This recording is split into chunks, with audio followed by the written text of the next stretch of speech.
bisognava dare una mano ai cittadini ed era assolutamente ingiusto per i mesi in cui le aziende sono state chiuse fargli pagare le bollette.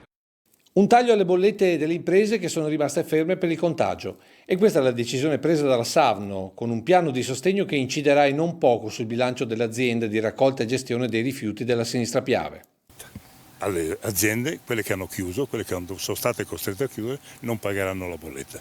In questo momento, per anticipare questa faccenda, non facciamo pagare 2 mesi di fisso a tutte le aziende, che però a fine anno col conguaglio del 2020 pagheranno quelle che hanno avuto, che sono state aperte, pagheranno tutto il 12 mesi, quelle che sono state chiuse pagheranno solo 10 mesi.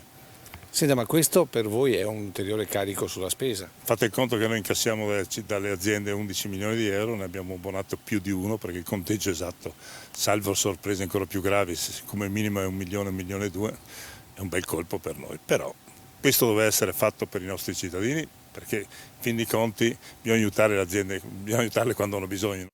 Attenzione alle imprese, ma anche a tante famiglie in difficoltà. Ci sembrava assolutamente una cosa giusta nei confronti dei lavoratori in questo momento difficilissimo. Alle famiglie viene abbonato il 50% del fisso. Per quanto tempo? Per tutto l'anno.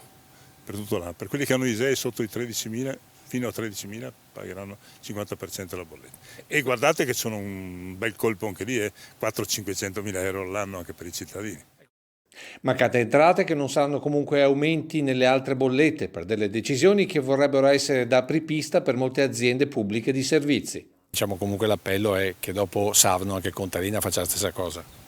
Io penso che l'abbia già fatto, penso che si stiano mettendo d'accordo, sai, io non sono nel consiglio di amministrazione di Contarina, aspetta a me, aspetta ai sindaci di Contarina e agli amministratori di Contarina.